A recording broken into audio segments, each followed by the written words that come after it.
agama. Tak banyak yang haram dalam agama. Saya selalu sebut contoh. Tuan-tuan ambil kertas, senaraikan perkara yang haram. Sikit ya. Perkara yang halal banyak dalam agama. Wa khalaqa lakum ma fil ardi jami'a. Semua atas bumi Tuhan cipta untuk kita. Yang haram sedikit. Sedikit ya. Tadi disebut apa? Khinzir haram, kan? Dia khinzir ni bahasa, saya ingat Malaysia sini pun khinzir. Sebab tu di Malaysia sekarang dia tak kata jangan membabi buta, jangan mengkhinzir buta. Saya tak ada, saya mereka. Apa? Allah haramkan khinzir dan beberapa haiwan. Haiwan lain khilaf. Buaya, di Sudan orang Sudan makan buaya. Allah Azza wa Jal Allah tak ada apa-apa interest dengan kita. Kita memerlukan dia. Dia haramkan sebahagian benda. Saya ada student seorang buat kajian tentang khinzir. Dia kata khinzir ni daripada hujung orang domoy tau, domoy. Muncung dia tu sampai ke hujung ekor dia semua boleh pakai. Allah haram satu tapi yang dia halal punyalah banyak. Tak ada lagi sejarah orang mati kerana tak makan khinzir. Sebagai orang kata, yalah kalau dah tak ada makanan lain. Orang kata bila masuk hutan, makanan tak ada, maka kita boleh makan khinzir. Kalau ustaz buat contoh tu, ustaz tu memang teruk. Kalau masuk hutan, kenapa makan khinzir? Pokok-pokok ada, buah-buah ada, makan buah-buah dulu. Terus nak tangkap khinzir, rusa ada, apa lagi, dia nak nampak khinzir je. Itu pun satu analisis fiqh, analogi yang tak betul. Kitab fiqh tu kena ubah bang, Jabatan Mufti. Jangan kata macam tu, masuk hutan tak ada makanan, makan khinzir. Hutan banyak makanan, nak makan khinzir pasal apa? Tapi kalau boleh makan pun, dia kata wa daruratu tuqaddar biqadariha. Dan darurat itu disukat dengan keperluannya, kan? Dengan keperluannya. Kalau kita terpaksa ambil riba, ambil dengan keperluannya. Kalau terpaksa makan khinzir, makan sekadar untuk boleh hidup lah. Janganlah Allah hari ini peluang makan khinzir, hari ini kita nak buat masak Filipina, hari ini lah kita nak buat masak Minang, sampai belacan semua. Kita tuqaddar biqadariha. Kemudian agama. Benda-benda yang tak melibatkan prinsip, terdedah kepada perubahan. Tak indahnya agama kerana dia datang, dia dilaksanakan secara tak cantik. Saya buat satu contoh, simple tak faham. Zakat, satu perkara penting dalam agama. Kalau zakat berfungsi, orang Islam selamat. Kutip zakat hebat. Setengah orang, Singapura mungkin tak berlaku, setengah tempat. Kutip zakat ni hebat, kat Malaysia pun hebat. Sudahkah anda membayar zakat? Merata dia tulis. Kan? Tapi yang orang petikai, bagaimana dengan pembahagian zakat? Kalau awak kutip hebat, awak bagi tak hebat, fungsinya tak ada. Saya antara orang yang komplain, setengah parti politik di Malaysia sibuk tentang hudud. Saya kata hudud adalah satu perkara yang indah. Ia bagaikan pintu istana yang indah. Tapi pintu istana itu, jika dipasang pada sebuah rumah yang buruk, rumah itu runtuh. Dahlah berat. Bukan kerana pintu itu tidak cantik, tapi rumah itu buruk. Maka Sayyidina Umar bin Khattab, walaupun dalam surah Al-Anfal, dalam Quran ada surah Al-Anfal tentang harta rampasan perang. Tapi apabila tentera Islam berhubung dengan harta rampasan perang di Sawadul Iraq, harta rampasan perang Iraq, dia tidak membahagikan harta rampasan perang kepada tentera seperti mana yang dibuat oleh Nabi.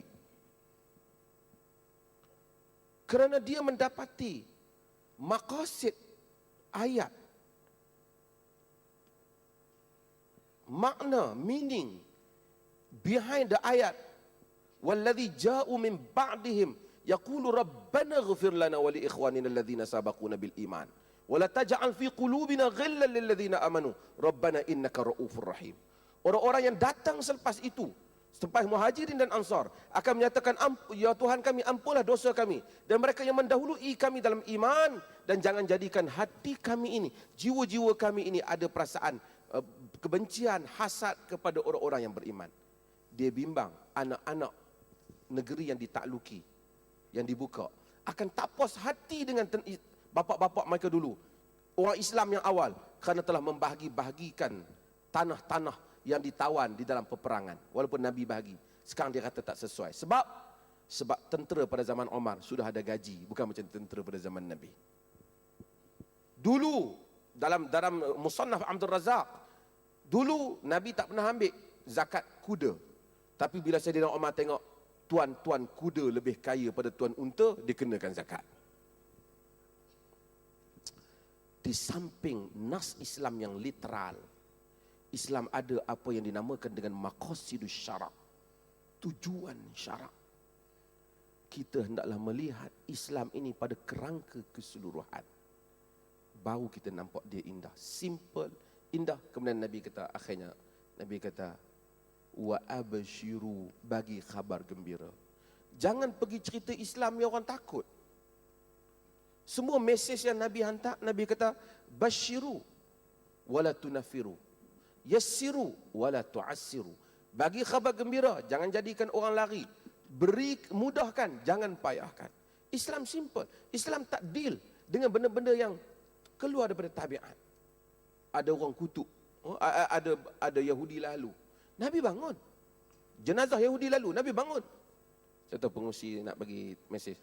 Tak apa, saya pengusi yang ketiga saya dah tak ambil. Saya putus kat sini. Jenazah Yahudi lalu, Nabi bangun.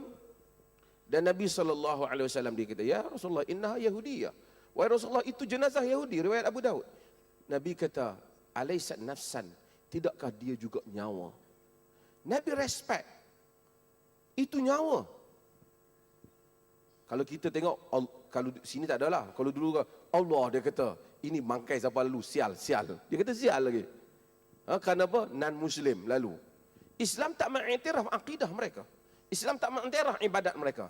Tapi sebagai human being, sebagai manusia, Islam berikan nilai manusia. Nabi bangun, Yahudi lagi jenazahnya. Nabi bangun, Nabi kata, tidakkah dia juga manusia? Deal. Islam satu benda yang praktikal. Awak boleh kongsi dengan saya. Saya tak akan hidup dalam menentang tabiat alam. Kalau berlaku penentangan kepada tabiat alam, pada mana-mana ajaran yang dikaitkan dengan Islam, ia bukan ajaran Islam. Seperti mana yang disebut oleh Al-Imam Ibn Qayyim Al-Jawziyah rahimahullahu ta'ala. Maka kita hendaklah ketahui kepada tabiat agama ini dan bagaimana ia dapat hidup dalam semua masyarakat. Terima kasih pengusi yang pengusi saya tahu masa dah lebih. Pusingan kedua bagi pada dua panel ini. Terima kasih banyak. Assalamualaikum. Terima kasih Dr. Asri. Sebab Dr. Asri ni kita punya star player, import player, jadi kita memang bagi masa lebih sikit. Ala kulli hal, terima kasih Doktor. Saya rasa banyak yang telah dikongsikan tadi. Keperluan untuk mengekalkan keindahan Islam ni terletak sebenarnya pada hikmah, pada practicality-nya, pada pendekatan kita untuk menyesuaikan penyampaian Islam itu kepada orang mengikut kadar keperluan dan perkembangan mereka. Saya rasa kita langsung kepada soalan yang terakhir pada malam ini untuk Dr. Syed Khairuddin sebagai penutup tirai perbincangan kita pada malam ini. Kalau tadi doktor sudah bincangkan tentang 3 prinsip yang telah membantu para sahabat kita, para sahabat Rasul sallallahu alaihi wasallam di dalam penghayatan mereka akan nilai-nilai ini, kami minta untuk sebagai pengakhir bicara kita dan juga sebagai buah tangan untuk kita bawa, biar bawa mimpi pun tak apa juga. Kita kalau kita mimpi-mimpi siapa do ke re ke mi ke, malam ni kita mimpi para sahabat, mudah-mudahan untuk doktor berkongsi dengan kita kisah-kisah hidup mungkin beberapa orang sahabat yang penting di dalam kita, yang dapat kita teladani lah untuk kita terus menjadi umat yang cemerlang untuk masa akan datang, insyaAllah. Bismillahirrahmanirrahim. Saya sebenarnya bila diberikan soalan ni oleh Ustaz Syahid terfikir banyak tentang sahabat Rasulullah sallallahu alaihi wasallam.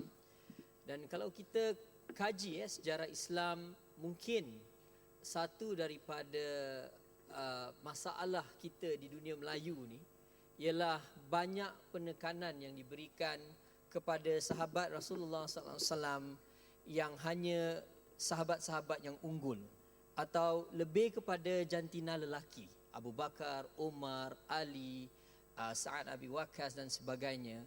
Bukan perkara ini salah atau tidak betul atau perkara yang tidak harus ditekankan, tapi pada saya satu kekurangan di dalam kita mempelajari mengenai Islam, agama yang sangat indah seperti tadi Ustaz-Ustaz sudah cakap tadi, ialah kita kurang memberi penekanan tentang cerita dan tauladan yang kita boleh dapat daripada sahabat-sahabat atau isteri-isteri Rasulullah sallallahu alaihi wasallam.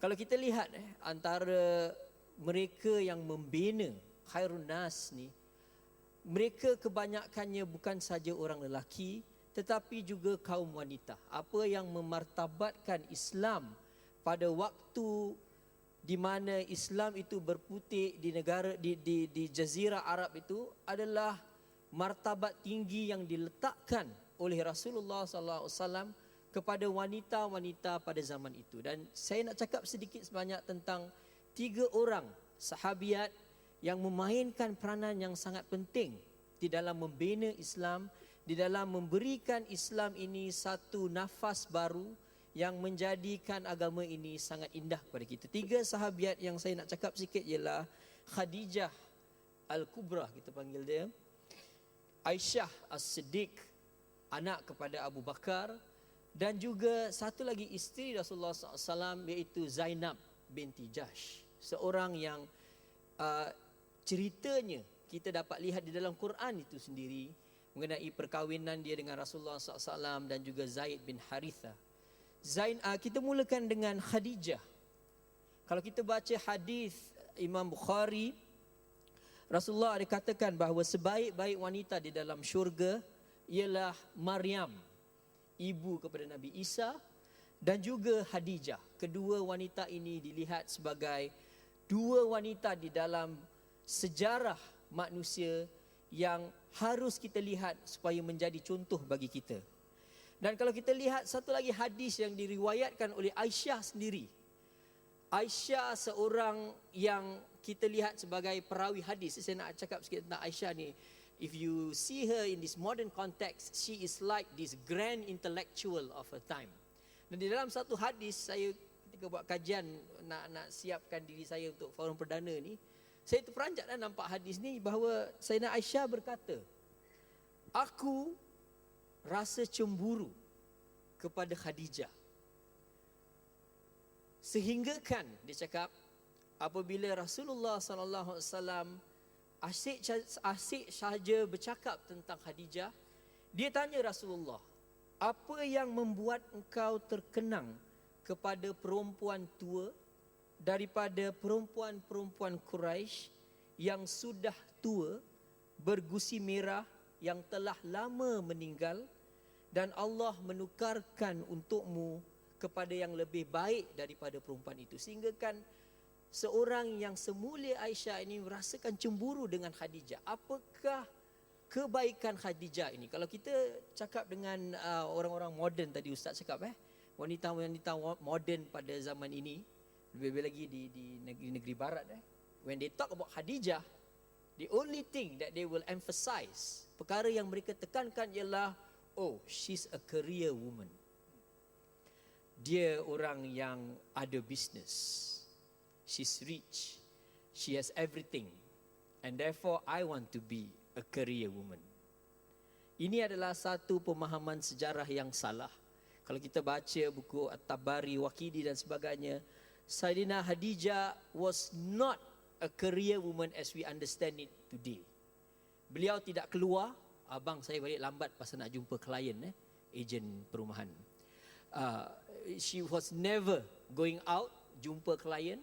Beliau, satu daripada keistimewaan Khadijah ialah beliau adalah seorang pengurus yang baik, yang dapat mengurus bisnes beliau sehinggakan beliau menjadi kaya pada waktu di zaman orang lelaki menjadi dominan di dalam negara, masyarakat Arab pada waktu itu.